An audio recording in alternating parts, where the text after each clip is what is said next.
Hello there, it is Nick Zangl coming to you live from California on this Thursday. We are back to our Thursday live recaps and reacts for the Real Housewives of Beverly Hills season 11. Last night was episode 13 of the season, which was titled Season's Grillings, which holiday season when this was filmed, and the holiday party at Kyle's that the girls grilled Erika, Girardi, Jayne on what's going on in her life and some of the recent developments that have gone on there. As always, if you are listening and watching live on YouTube, make sure to say hi in the live chat and let me know where you're coming from and your thoughts as we go along. I stop periodically and share your thoughts in the comment section or in the live chat while we are here live. And if you are listening or watching the replay, whether it's on Rumble or on YouTube or on your favorite podcasting platform, make sure to comment where you can if you would like to continue the conversation in whatever comment section you feel most comfortable doing so in.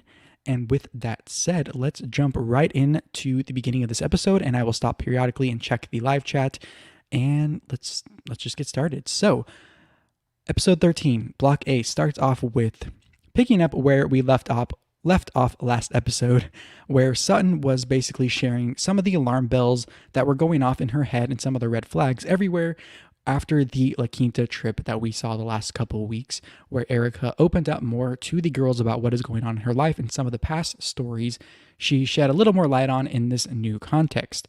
Now, they are still at Dorit's at this point in the episode where they are having their meeting without Erika and Kathy discussing the concerns they have with the whole situation. Now, before I keep going, I know there's a couple of you in here. Can you let me know in the chat to make sure it sounds okay? One thing, pause really quickly. I have new inner ear things that I have where I can hear my voice through the microphone. So I just want to make sure the mic isn't too hot. And as I was setting these up, I realized that I had more control over my sound than I thought. So just want to make sure. Nastia, good to see you here. You said so excited. Last night was lit AF. Yeah, it was quite intense. But let me know, make sure it sounds okay and I'm not too hot in the mic and it's not like blowing your ears out or it's not morphing my voice. Just let me know.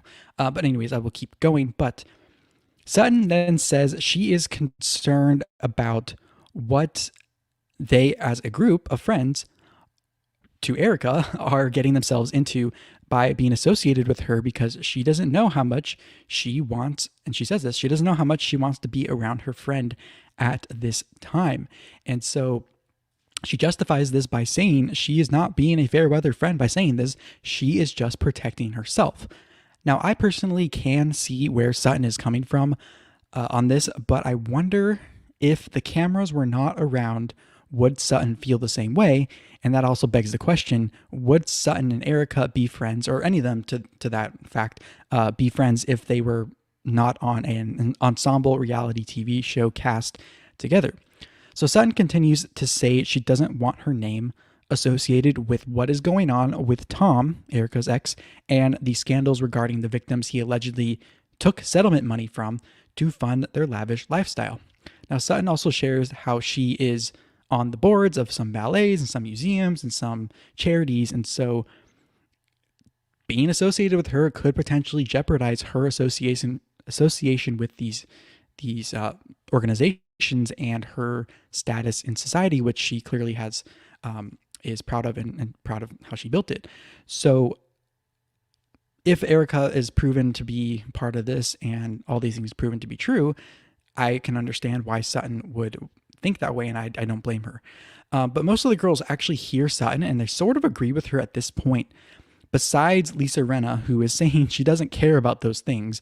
And Sutton then doubles down saying that you might not, Lisa, but I do. And so Sutton says in her confessional that she wants no part of being attached to the alleged crimes, and furthermore says that in her confessional that Ruth Madoff has zero friends because no one likes liars, cheaters, or stealers.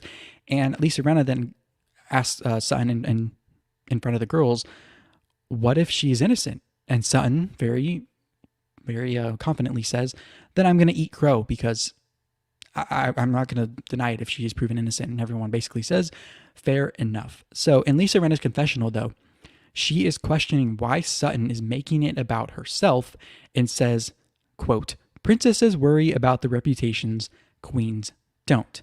Now, let me know what you think of that in the comment section, what that quote of Lisa Rinna's. But Kyle then asks in front of the girls for clarity on if Sutton is worried Thank you, Nastia, for saying I sound good.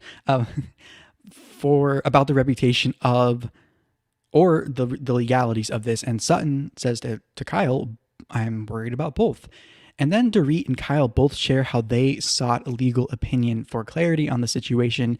And Dorit says she doesn't want their support of Erika as a friend to be misconstrued as supporting what is being alleged with Tom and then now Erika allegedly being involved as well. So Sutton then shares some more information that she heard about her hearing about a lawyer that worked at Tom's firm leaving the firm 10 years ago because his wife said to him that something was off about the place and that they should probably not work there anymore, spurring the conversation with the girls about the timeline not adding up regarding Tom's alleged mental decline and the poor decision making shared by Erika that she was seeing in recent years since his accident 3 years ago. Now, Lisa Rinna clarifies that Tom's son-in-law also left the firm very recently as well, setting off another red flag for the girls to kind of confirm what their suspicions are. Now, Sutton also shares that she thinks Erika is lying to them. She says that verbatim. And Kyle shares, and others agree, including Crystal and Garcelle, that things are not adding up. And so Sutton and Crystal are actually on the same page on this issue, agreeing that things aren't adding up and they aren't buying the story being told by Erika to them.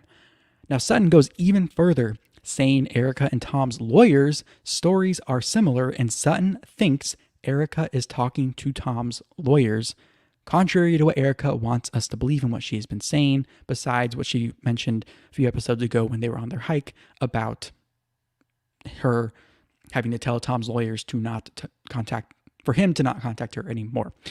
Now, this is where I think there is something there to why Erika broke down over Garcelle last week, repeating what she was told on that to hike regarding Tom still calling her, because I think Erika realizes she may have been caught in a lie about her contact with Tom and or his lawyers, and her being careful and coming back to that line that she's been saying in her confessionals to the girls about how she needs to be able to say that she has not contacted Tom at all when asked multiple times so far this season. Now, Lisa Rinna is also saying at this point, we don't have a reason to not believe Erika, so we should believe her. But Kyle makes a great point saying Erika is not just going to come out and say that she did all these things. And at this point, they do have a little bit of a reason to not believe Erika, because this LA Times story is alleging that she's involved. And up to this point, Erika has denied that she was ever involved. Now, Lisa then pivots to ask the girls if they believed Denise Richards, regarding the drama with the threesome with Brandy and how Lisa Rinna did not take her friend Denise's side on that because she allegedly knew more going on behind the scenes. And Kyle says to Lisa Rinna, no, I don't think she was lying. I just think she was trying to save her marriage. Now, Lisa Rinna in her confessional tries to silence the critics that she knows are coming for her because of last season and how she's treating Erika this season, who think that Lisa is treating Erika different than Denise last year, saying, and this is what Lisa Rinna is saying, is if she thought Erika was lying, she would say it, but at this point, she does not know, and that's kind of why she's wanting more information as well before she decides if she thinks Erika is guilty or not. Now, Dorit continues by saying everything she thought about Erika's life up to this point and what they were being told and shown, it may be actually the complete opposite of what she was being told based on what is put out there now by the press and Erika sharing a little more into the behind the scenes of her life. Now, we also get a flashback to last year when Tom was confirming to Dorit and the girls at Tom and Erika's house, which we now know was just Tom's house, that he didn't care how much settlement money was won. It is about standing up for the people who have been wronged and for the little guy. And Dorit continues back in the present about the sickening details of what Tom has allegedly done via his law firm. And so Sutton then pulls out a note card of the details of some of the cases against Tom where Erika is named, and Sutton says to the girls she does not think ignorance is an excuse, saying that you have to choose if you are either smart or blissful, saying that the mistress story is a distraction and is kind of pointing blame elsewhere. Now, Kyle then alters her friendship stance, meaning she says she's there for you when you get divorced, when you lose all your money, when your husband cheats on you, but I don't know if I can get behind what's being alleged with Erika and her and Tom. So Dorit says also that I need to protect my family and need to ask Erika directly these tough questions, because Sutton says also that she would say everything she said to Erika's face, or Erika behind her back to the girls here, to her face, and that they are going to ask at Kyle's Christmas party and that they deserve to know the truth. Let's see. One more thing before we get to the live chat is this might be actually, I was thinking about this when I was watching. I was like, this might be one of the most real conversations on reality TV we've seen in a long time, maybe ever, because I can tell the girls are being honest with their thoughts and saying exactly what they're thinking, whether it's prompted by them wanting to save their asses, if you will, or they're being pressured by producers to pry or whatnot. I think they're doing a good job with being open, at least at this point. So let's get to the live chat. So let's see. Nastia says, Sutton is from Beverly Hills, and in Beverly Hills, it's all about who you know and the company you keep. It's a shallow world, but it's true. Plus, Sutton seems like an A-type personality and follows the rules. I think everything in her life is above board and doesn't tolerate any shenanigans. I don't think she's stand by anyone doing any shady business, let alone immoral and illegal stuff. And I completely agree with you, Nastia, because I'm kind of, this is why I like Sutton, because I feel like I'm kind of the same way. I just can't, I'm not a type of person who can just unknow or just forget about some of these big character things. Like Sutton said, this is a character issue. And who would want to be surrounded by someone who's a liar, cheater, or stealer, right? So I don't blame Sutton for this, and this just proves to me again why Sutton is one of my favorite and why she deserved to be a full-time housewife this season, because we get, I think, genuine reactions and genuine things from her. And that's the other thing too. Even though Erika's your friend, to me, being a good friend is holding them accountable and not just supporting them in whatever they do just because they're your friend, especially something of this magnitude. So I do not blame Sutton. I think she is carrying the season in that she is opening the door to the other girls sharing their suspicions, because I don't know if the other girls would be sharing as much if Sutton did not so confidently share her concerns. So we'll see how that plays out, but let's just keep going. So we are now in the B block, and we have Garcelle making her family a Haitian food for a holiday get-together with her oldest son, his new baby, his wife and stepkids, and her two youngest sons. And she shares about how she is happy to be on the other side of addiction with her oldest son, which she shared about last season. And we also get a flashback to her with her son recently talking about how she feels responsible for his trouble, but he decides to step up and take responsibility, saying he hung out with the wrong people. He made horrible choices. And I think Garcelle, also, she ends this scene by giving him a lot of credit for being in one household during quarantine with all of those kids, 3 stepkids and 1 new baby. So I thought I like seeing that part of Garcelle's life, and of course all the girls and all their family. But we are now back at Dorit's, and she is getting ready for Kyle's Christmas party and FaceTiming Kyle, where we learn Teddy Mellencamp is coming, former housewife, as well as Erika, who did not know the girls have gotten together to talk about her only days before. So that'll all play out very soon. Oops.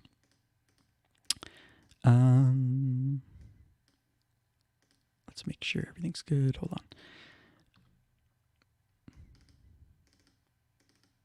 All right. Now we have Kyle is now at her house getting things together for the party that she's having, a Christmas party with all the girls. Excuse me. And she's saying she still celebrates Christmas, even though she is a converted Jew to Judaism, but she is also a control freak over the food. And you can see her here tasting the food and saying that she does not let anyone else season the food besides her. Garcelle is the first one to arrive. And we learn that the rest of the family of Kyle's is also already in Aspen for the holidays, and she will be joining them after this party. Garcelle asks Kyle who is coming, and Kyle says Erika did not cancel, so she is coming, and they confirm that they do want to still ask Erika questions, the tough questions that they talked about together the few days before, and they don't know what she will say, but Kyle says something very interesting, which is that, quote, greed can bring out the worst in people. And Garcelle kind of goes, oh shoot, like, yeah, that I agree with that. So that was a very quick block, but let's see what everyone is saying.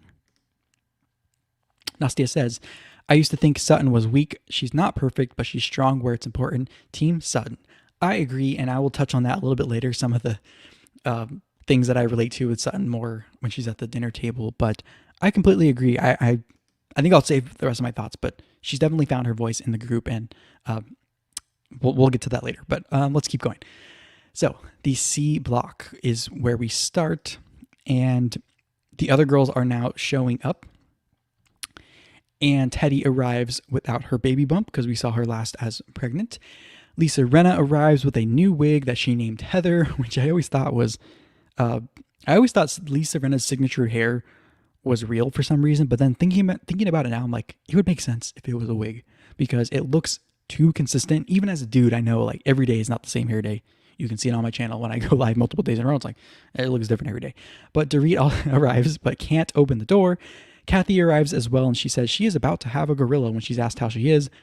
I think what she meant by that was I'm about to have a cow, meaning I'm about to throw a fit. But Kathy, of course, has to make it a Kathyism, which is always good in a lighthearted comment in this very serious subject matter of a season. So the editors, however, did nail this bit with Kathy because they did dig up a clip from Kim Richards on the show from earlier seasons, sharing a similar kind of sentiment. And I said this at the beginning of the season, which was Kathy has some of those Kim mannerisms and quirks, and I think that's a great addition to the cast. All right. We also learn when Crystal arrives that, we learned an update on Teddy's daughter who has the brain skull growth challenges and that she's doing really well. She had surgery and everything's good. So I think it's good to see former cast members still involved with the group and to get little updates here and there if you don't follow them on social media, as not everyone who watches the show does. But Crystal arrives and we learn that she's actually known Teddy for 10 years. And so this reminded me and added this to the list of why Crystal is a good fit for this group, in addition to her natural end with Kathy and Kyle. Plus, I think the producers and editors are doing a really good job of showing multiple dimensions to Crystal, from her family to her husband to her cousins making the dumplings with the girls, her brother, her past growing up as an immigrant and with her family, her dad's Alzheimer's, her heritage, her eating disorder. I think it is a good sign for her future as a Real Housewife. So I wanted to make sure I put that in there. But Erika is the last to arrive, probably by design again, similar to when she arrived last at Sutton's after the divorce announcement happened a few episodes ago. And before she walks in, though, they are all kind of talking about her, and Lisa Rinna is sticking to that innocent until proven guilty stance of Erika. And of course, then Erika walks in, and by the way, I'm with Lisa on that. I'm always on the side of innocent until proven guilty, but it does not exonerate you from people asking questions. Whether you answer them or not is another thing. But Erika walks in, and Dorit is kind of like, how did you open that door? I had trouble getting it open. And a voiceover of Kyle saying, you aren't as smart as Erika, what can I say, was added into that. But I don't think Kyle actually said that. And I think they did that on purpose to reference how Kyle and Sutton and the girls are saying, how could Erika be this really smart woman and put on this smart facade but not know all this stuff was going on? So I think it's these little things the editors are putting in that is giving the season a little more context and also adding a little bit to the drama where maybe it wasn't actually there. So Erika is having a Coca-Cola instead of a drink because she drove herself, and everyone is saying hello cordially, and the scene ends with Erika saying, you know what, she's a little radioactive these days, in reference to people being hesitant to ask her how she's doing and to be around her. So let me take a quick sip of water and I'll get to your live chats.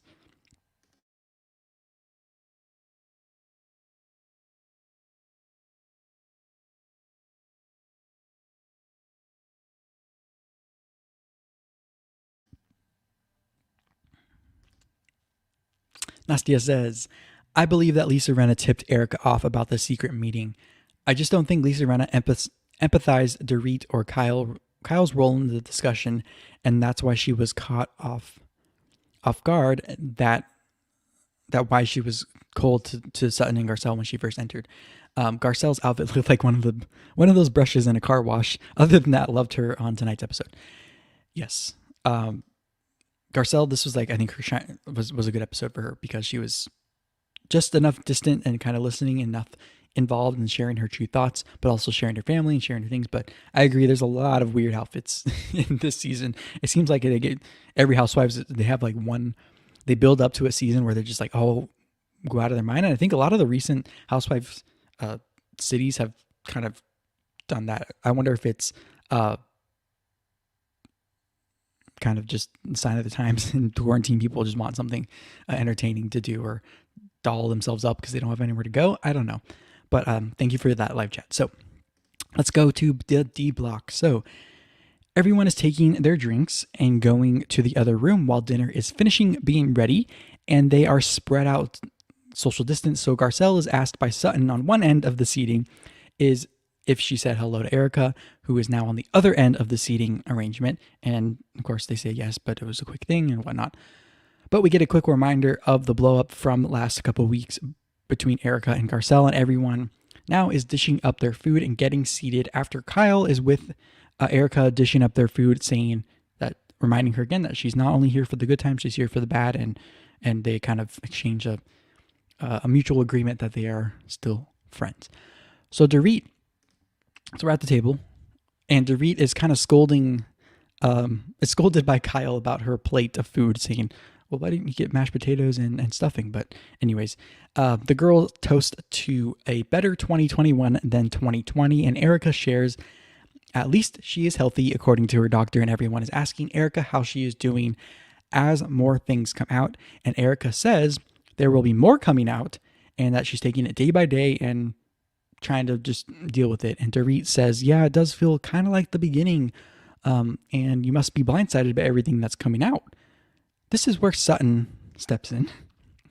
And Sutton then cuts in and says, but Erika, are you truly blindsided by what's going on? Because it seems like you could get info about something that's coming out in a LA Times article before it hits the press. And Erika kind of reluctantly says, well, go ahead and ask the question. Like, here we go again. She knows what's coming and is kind of just gearing up for it. And Erika says, no, I don't have a heads up what's going on in the lawsuits. And so this is where Crystal shares how she was sad about Tom's mental condition.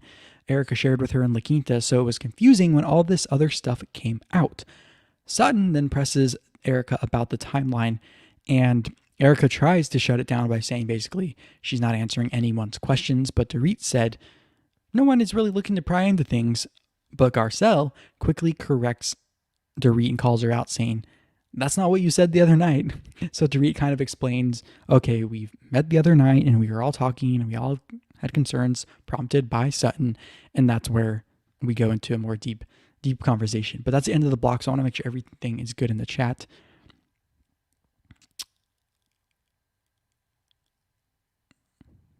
Okay, perfect. Everyone is good. All right. So we are now in the E block. So we're getting towards the end, but it's building up the suspense. And Erika turns to Sutton, and Erika is asking, well, is this kind of a committee deciding what to ask? And this a grand jury? What the F kind of thing? And Sutton is saying, we want to know. And the other girls say, whoa. We want to know? No, Sutton, you had a different stance than us on this. And Sutton admits that she talked to an attorney, and Erika asks, well, then who else got a legal opinion? In kind of a shocked tone, kind of like, oh, great, now you're all against me kind of thing. And Dorit says she asked her husband about it. Kyle shares that she asked Faye Resnick, her friend, her husband, who was a lawyer, and he basically said it's likely Erika didn't know what was going on. Sutton also clarifies that she's saying she's just trying to protect herself, and Erika, and it's her thing. It's not like it's against Erika, but Erika says, honey, how are you involved in this? Kind of with her deep voice. And she says that, and Garcelle, or Sutton says, well, I'm not. But Kyle asks Sutton to be more clear, and Kyle says, Sutton, you are worried about your reputation. And Sutton says, that's me and my problem. Erika asks, though, are you all really that afraid of me? And Sutton says no. But Lisa Rinna then says, Sutton, you know what? I'm not sure that you think Erika is not involved, To which Erika says, Sutton says, you know what, there's this $20 million elephant in the room. And she asks Erika, why is it in the press that there's a $20 million attached to your LLC? And then Kyle asks, well, did you know any of this going on? This is where Erika says, what do you think? No, I did not. And so Erika says that is a question we will uncover. And Garcelle then in her confessional says, I think this brings up a great point, which is, where is the anger from Erika towards Tom for doing these things and putting her in this position if she truly did not know what was going on? And so Sutton continues by saying she, in her LLCs, knows the funds are where they're from and what's going on with the money in her businesses. And Erika clarifies, saying she was kept away from the books of her business, confirming that it did make her crazy, as Sutton was saying if she was in that position, it would make her crazy. So Dorit finally says something closer to what she said in the few days before when the girls were meeting up to discuss how they're going to handle this, about her being sick to her stomach by the allegations that were going on. And Erika said she told lawyers to talk to Tom about where the missing money was, that she says she found out about the missing cash apparently in the LA Times article with everyone else. And so Sutton says, well, Erika kind of passive aggressively says, in the LA Times article that you so thoroughly read, Sutton. And Sutton is like, wait, hold on, I'm sorry, what? And Erika says, oh, don't be sorry, even though she just tried dismissing Sutton. It was kind of a gaslighting moment between Erika and Sutton, and I think also a gaslighting moment between Lisa Rinna and Sutton as well.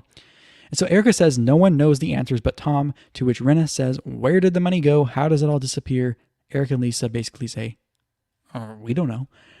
So this is where Dorit says, we, as the girls, are just wondering what you knew and if you were complicit, to which Erika says, in a defeated tone, those words aren't cool to repeat because you know that's not true.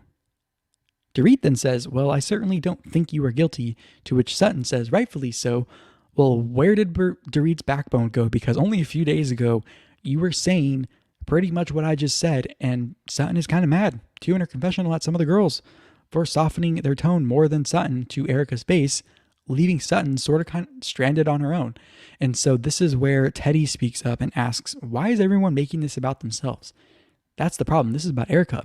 And Teddy brings up another good point, or a different good point, I should say. That first one, I don't know if I believe, but about how the majority of the girls at the table have been involved in lawsuits of some sort, but until someone says otherwise, that they should believe their friend and believe that Tom is the a-hole in this and not Erika. So then Sutton keeps going, even though we don't know if it was edited in a weird order, but she keeps going, which I as a viewer enjoyed, but you can tell Erika is in her own personal hell at this point at the table because everyone's coming at her from different angles. But other than that, kudos to Erika for not just getting up and leaving and just sitting there taking it. But Sutton asks verbatim, did you consult your lawyer about how to navigate this story? Erika appears to say no. We don't know if they edited it weird, but this is where Dorit kind of calls a timeout, in that maybe that's a little bit too far of a question to ask as far as her conversations with her lawyer. And Sutton is like, well, why can't I ask if you want me to be honest? You're all pushing me to be more honest.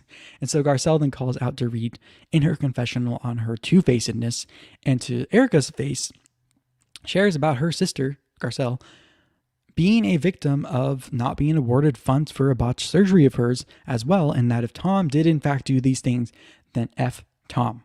To which this block ends with the girls kind of going, and Kyle kind of bug-eyed going, whoa, wasn't expecting Garcelle to go that far in. But anyways, before we get to the last block, let's see what everyone's saying.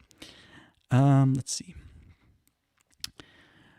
Nastia is saying, how can Erika say she doesn't know what's going to happen? When she sat down at the table, she announced more things are coming.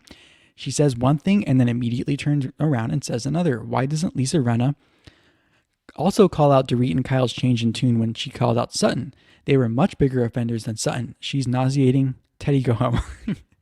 You know what? That kind of sums up what I was saying. Not maybe a little more blunt than I would say, but yeah. I feel like there was one thing. I feel like Erika knew something. And she knew that what that thing would be that would come out that would break the camel's back and kind of set off a whole string of things to come out. And maybe that's what she means by that. But that also proves that she did know something, right? And I do agree that Lisa Rinna is kind of holding others to a different standard than Sutton.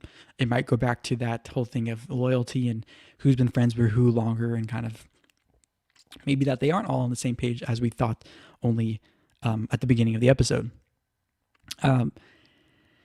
Yeah, Lisa Rinna isn't looking so hot this season and last season, that's for sure. As far as Teddy goes, I wonder if they brought her in to say that. I don't know. But I think there's a reason Teddy isn't on the show anymore, even though I like seeing her pop in and out. But I think using her kind of to come in and do a few things is good for her and a lot of former housewives as well. So let's move on to the last block, which is the F block. And this starts with Garcelle. Says she knows what she feels like to be on the other side of things where the victim isn't getting the money. And Erika agrees with Garcelle. If what is alleged is true, then Erika kind of triples down on her story, however, about Tom's mental health, and she wants to know where the money is too. And so Dorit says, I love and care about you, Erika, blah, blah, blah. And Garcelle's like, oh, here we go. She speaks up about it being a competition on who is more of a friend to Erika.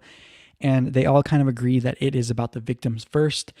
And this is where Sutton is kind of left hanging on a question of asking Erika, do you think we will ever know where the money is or what Tom did? Erika says, I don't expect, and no one really answers that, Erika either. But Erika says, I don't expect for my hand to be held.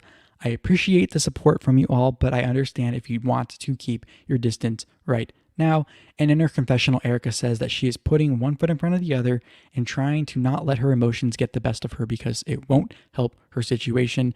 And back at the table, Dorit is praying to God out loud to help Erika get through this sooner than later. And Kyle says she feels bad about all the questioning, and Kathy lightens the mood by saying, well, at least it was good practice for you since you're probably going to be questioned a lot. And Kyle then says, you know what, let's go have dessert in the other room to kind of end the conversation and break up the tension. And Erika is saying to the girls in the other room how she is really tired. And in the other room, besides where Erika is, Sutton kind of confronts Dorit and says, Dorit, you kind of threw me under the bus a little bit in there, to which Erika then says she's leaving, says goodbye to Sutton, who gives her a holiday present, and Erika ends the episode by saying in her confessional that you can smell the cowards from a mile away, and she doesn't know if the rats are leaving the ship or she is leaving the rats. Now, before I get into the next episode preview, I want to say a few things. One, I believe Erika didn't know about the law firm things prior to her seeing him mentally decline. And maybe didn't know about things until she started questioning him, or until things were coming out. A few things recently in the news as far as a few years ago, kind of trickles of things going on in which she had her suspicions. But that does not mean those things did not happen. And I do believe Erika was led up to a breaking point where she finally left Tom with some knowledge of things not being quite right with him or the law firm. But to what extent she knew and when is the question I have. But also in this last scene, I wanted to say, and I was saving this till the end, I relate to Sutton on this in that I like to think I'm pretty direct as a person, but also I do get nervous and don't want to like annihilate someone in person, especially in a group. And so I relate to Sutton in saying it has to be something very serious for you to get to that point where it happens like this. With that said, I respect Sutton and Garcelle and the ladies who are being the same in front of Erika as they are behind her backs, even if they're tone a little nicer in front of her. But of course, some of the girls are being a little more blunt than others. But I also think part of Erika's defense and her reaction being kind of off in the recent episodes is that I think the veneer that she has put on of her being this boss woman, empowered, smart lady who isn't just a trophy wife, that whole image is falling apart by the simple fact that she has admitted that she did not have access to her own business books and finances in her marriage. That, to me, puts a dent in that veneer that she has, in that brand and image that she has put out there. So before I get to your live chats really quick, next episode we see Lisa Rinna and her daughter with her Love Island boyfriend visiting their house. Kyle and Kathy talking about Kyle's show American Woman, which caused some tension in their family. Lisa Rinna holding a Rinna Beauty launch party luncheon with the girls, where we see Erika comes at Sutton for what happened at this dinner. Garcelle and Dorit get into it, leading to F-bombs coming from Garcelle, directed what we think at Dorit. So let's get to your live chat Q&A. And before we actually get into that, if you are still here and you liked what you see here and you want to be notified and subscribed for all the live news chats for the Real Housewives of Beverly Hills, make sure to subscribe, turn on post notifications, and like this episode if you liked what you've seen so far. And we will get to your comments in a few seconds. Also, check the description box for more content that you'll like from my channel and how to sign up for my free email list where you get notified of the live chat link so you can join the live chat and you get links to all the videos. And with that said, let's get to your live chat. So let's see what everyone is saying. All right. Nastia says, Garcelle won't get her foot off Dorit's neck. I think she saw the mean three trying to throw sweet Sutton under the bus and she wasn't having it. Also, someone finally mentions the victims. Yes, I thought the same thing. It was, especially, I think Garcelle probably has a personal connection like she shared because her sister has been in a similar situation, not with Tom, but with her other lawyer and an incident. So I think it was important and good that they all kind of reassured the audience that they were thinking about the victims, because last episode I mentioned this, Dorit made a comment when they were all at their, what Garcelle called the sister circle at Dorit's. Dorit was saying the most disturbing part is how much money it's going to cost and how long it's going to take to get through this. And I thought, did she mean to say that? But maybe just kind of confirm maybe that was taken out of context. But also Nastia says, I love Garcelle told Erika to her face that she'll be fine. She's not worried for her. She's more concerned about the victims. Finally, someone told Erika she is not the victim here. And yes, that's more of what we said. And I think Erika, even though she could be going down, she's definitely not the victim unless it's proven that she had no idea what was going on and Tom screwed her over basically by doing all this stuff behind her back. Still, though she is not fully the victim, she would still probably have to repay a lot of the funds. But Nastia also says, I'm glad that Sutton figured out the mean three played her. Kyle set the names on the table and sat Sutton next to Erika. Yeah, and I did like that Sutton in her confessional was saying that she sees them like, I see you. I see what you guys did. I see it loud and clear. So I think Sutton is going to have to hold her own, but I think she can do it this season, and I'm excited to see her say that. All right, Lisa only calling out Sutton and Dorit trying to say only Sutton had concerns. Yes, Lisa Rinna is continuing to hold up the brand of Lisa Rinna over the past few years. So we'll just say that. And then Nastia says, lastly, Kathy Hilton is effing hilarious. Yes, I think this group with this season and this much controversy and all that stuff is perfect, with Kathy being the comedic relief for the group to make sure that it doesn't get too serious and she knows how to break it up a little bit. I think it's a good dynamic, and we'll see. There's a lot that could still play out as far as how this season was filmed and what happens if a reunion happens and Erika shows up or not and what she can say, and or if the girls, because they were already under contract and filming when they found out about all this. We'll see who wants to or it does come back for the next season. I have a feeling that all the girls are going to be invited back in their same roles. Kathy has a friend because she has said in interviews she doesn't really want to be a full-time housewife at this point. But the question will be, will all the girls want to continue with the show if Erika is on the show? So Bravo's kind of in a tricky situation. So we will see. But if anyone has any last thoughts, Nastia says, thank you. You're welcome. Thanks for being here. Like I said before, click around the channel for more content until the next one.